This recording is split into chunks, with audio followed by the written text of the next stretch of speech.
Consolidation loans, folks, is just going to put you on the hamster wheel of poverty. That is today's topic. Consolidation loans and refis. This is probably one of the top questions that I get asked about when people are struggling with their debt. Hey Nancy, what about consolidation loans? What about consolidation loans? What do you think about those?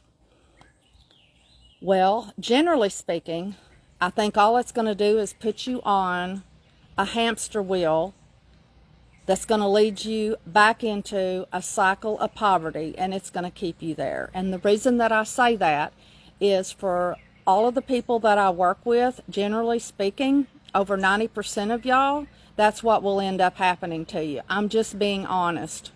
I'm just being honest.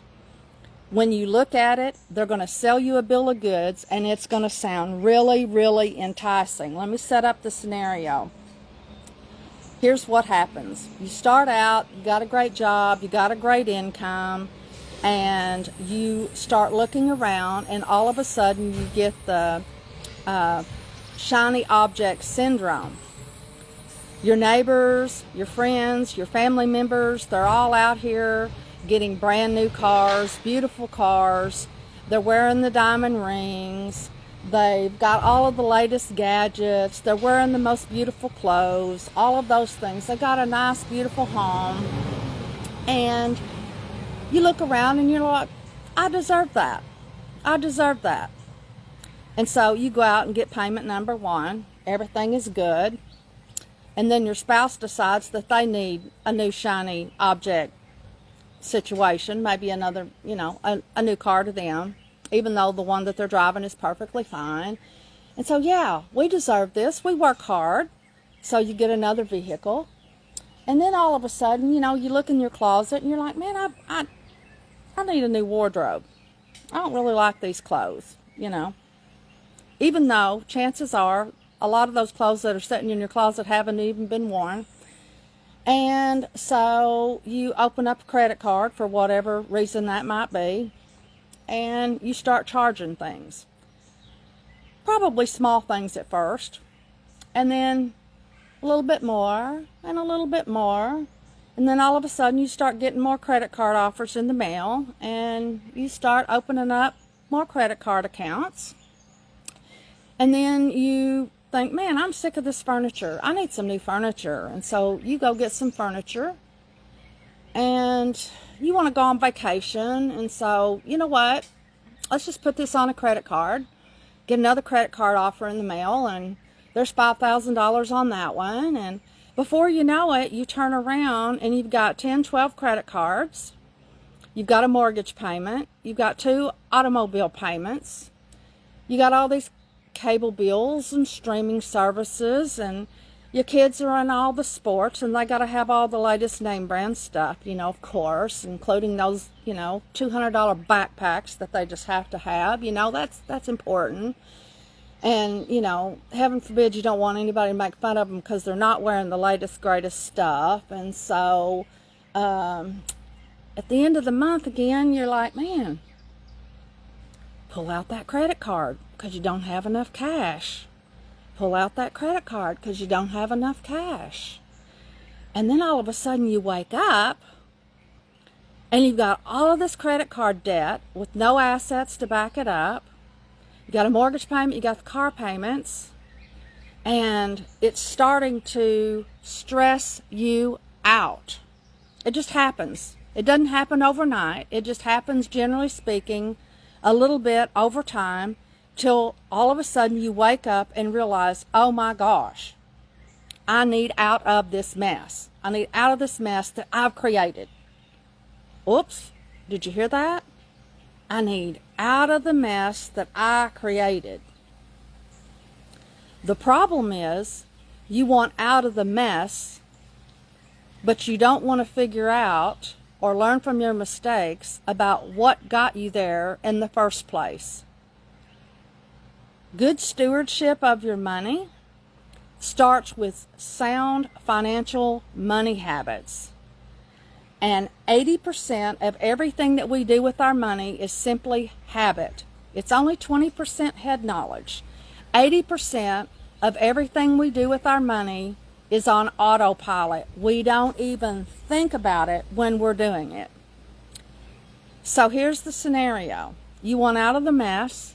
You start getting all of these offers. Wonder how you're getting those offers, by the way, about consolidation. Consolidation. You think, man, this sounds good. Oh, does it sound good?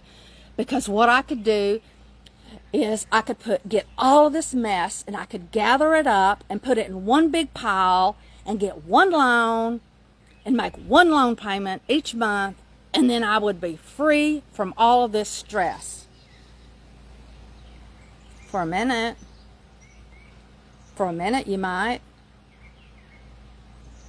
So you do it. You get that consolidation loan. You don't even realize that it drops your credit because you're not worried about that right now. All you're worried about is getting the monkey off your back of all of that credit card or unsecured or any other kind of debt that you want to put in that consolidation loan, so that you're only making one payment that you think, okay, it's affordable. And then month one rolls around. All is well. You can breathe, right? You can breathe. Month two rolls around. You can breathe. This is fantastic. Month three rolls around and you get a credit card offer in the mail. Wow. Well, I don't have any credit cards anymore, and I got that consolidation loan, and so yeah, let's get that credit card. All right. So credit card one comes back into your sphere, your financial sphere. Your girlfriend says, hey, let's go to Panama City. Let's get a girls trip together. You don't have any money. But wait a minute. Got that credit card. So what do? You put that $5,000 vacation or that cruise or whatever it is on that credit card. You can afford it now. No problem. Here we go. You're looking around. You'd really like to have a new car. Even though the one you're driving's a few years old, nothing wrong with it, but man, you really, you love that new car. Man, you got that new car syndrome, so what do? You go down to the dealership and you trade your vehicle in and you get you a newer vehicle. Start those payments right back over again. Months go on. What do you think is going to happen? You're going to continue to get all of those offers in the mail. They're going to look enticing. You're going to see all of the shiny objects that you think that you deserve, even though you can't afford it. You think you can because you can afford the payment. Okay? You think you can afford it because you can afford the payment. So what you do is you get another credit card. You open up another line of credit. And before long, within just a very short period of time, you've racked up the same amount of debt again, and you're back at square one. Why? Why do you keep doing that? So the next time around, you're thinking, man, I went and got that consolidation loan, but I've been paying on my house for a little bit, and now I'm getting all of these offers in for a refi about pulling out some equity. That sounds like a good idea. That mortgage loan that I got, way back when, or even right now, it's 7%, and I'm paying 25% on my credit cards. Yeah, that's what we'll do. This stress is killing me. Just can't stand making all these payments anymore. I'm going to learn this time. I'm going to learn from my mistakes, and I'm never going to do this again. So I'm going to refinance the house, and I'm going to pull out some equity, and I'm going to get rid of all of those bills once and for all. I'm going to get rid of all those bills. It's great. What do you think happens after a few years, folks? What do you think happens? History continues to repeat itself. You do it once, you do it again, and again, and again. You refi again, and again, and again. You never learn your lesson. You got a problem. It's a financial problem. And all of a sudden you wake up, and this is why most people continuously have a mortgage payment that they still owe 28, 29, 30 years on. Eventually you get yourself worked up to where you have no more equity in your home that you can tap into. Now you are in a really big pickle, folks. You have no equity anywhere that you can pull because of your stupidity. And y'all know I am brutally honest. But you're financially illiterate. You spend more than you earn. You got yourself whacked out like crazy on debt. And you can't control your spending. That's the truth of the matter. So what do? It starts with good, solid money management habits. And I know you don't want to hear that. It's just a math game, y'all. It's just a math game.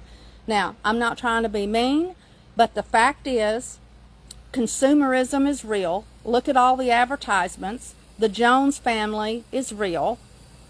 And if you're not careful, you're going to get wrapped up in that, and you will stay on that hamster wheel of poverty for the rest of your life.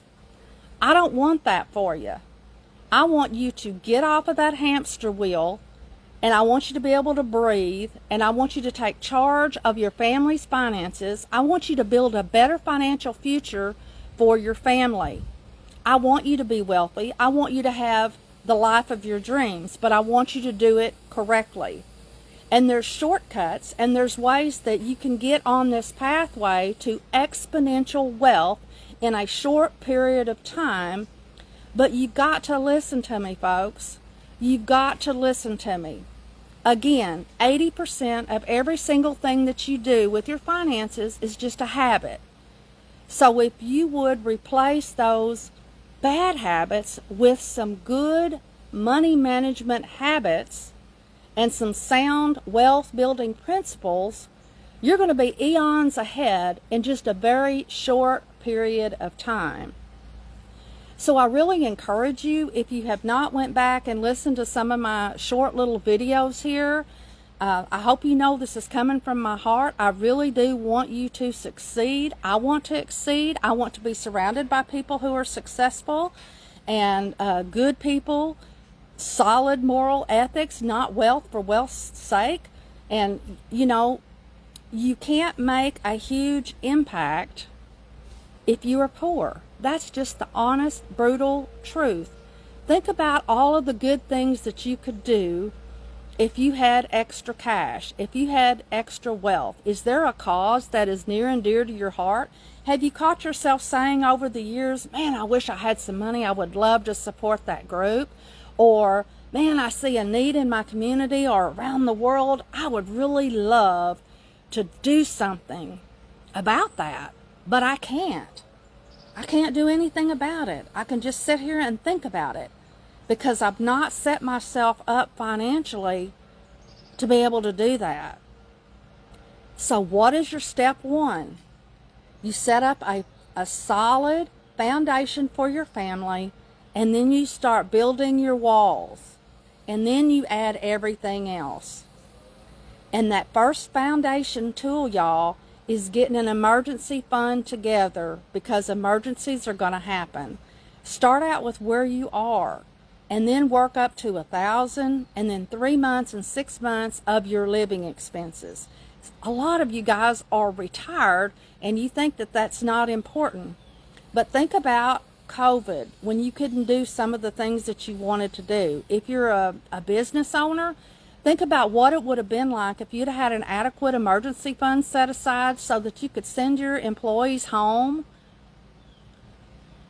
and they wouldn't have to worry and wouldn't have to be stressed out. What a wonderful thing that would have been. You could have just sat back and just enjoyed time with your family and friends, and you would have never missed a lick. So get your financial houses in order. Get your emergency funds set up, and then start looking at your financial report cards in a way that you've never looked at them before. Treat your family's future wealth like it's a business you incorporated. Look at your net worth. Check it every single month. Some of you may need to check it every week as far as your cash flow goes to see how well you're doing, because these bad money habits come in small increments. Remember, we talked about that previously this past week? They come in $5 and $10 and $20 increments. They don't come in thousands of dollars of increments. That comes over time, those kind of problems. But your cash flow, which is where you need to start, and you can start small. Start small. Start where you are.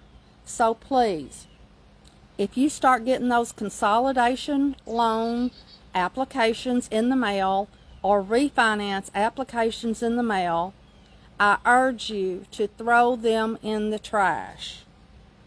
And first of all, look at what got you where you are, figure out what triggered that, and work really hard. And you can get, an accountability partner to help you with this, and start replacing those old money habits with good money habits. That's all for today. I really would love to start talking to you a little bit about estate planning.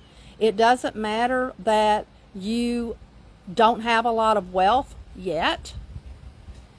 You may be just starting out on your journey towards building a better financial future for your family. And so in order to do that, again, you need to have your financial house in order. And there's a couple of things that you need to do right away, and sometimes people think it's just the power of attorneys and the wills. And there's a lot more to it than that. I'm going to be covering that. Some of you may be in financial straits and you need to get rid of some of that debt. Maybe that's where you need to start. Some of you may be needing to increase your income. And I really want to address different ways that you can self-employ your way to wealth, because that's a thing. You can do that. That's a realistic goal for you, by getting a side hustle or owning and operating your own business on the side. And remember the cash flow quadrant. Our goal is to get us from the left side over to the right side so that your money is working for you. That's the end game.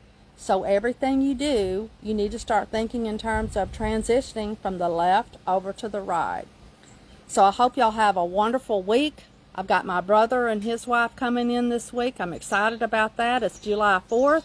Remember, the American dream is still alive and well, and it is indeed possible for you. I don't care how old you are or how young you are. This is Nancy Gaskins, sowing seeds of financial hope and entrepreneurial opportunity in communities around the globe. You can catch me on my YouTube channel, Nancy Gaskins Passive Income Generators, and get notified. Hit the subscribe button, and every time I drop a new video. Also, I would love to hear from you on what topics you would like for me to cover. See y'all later.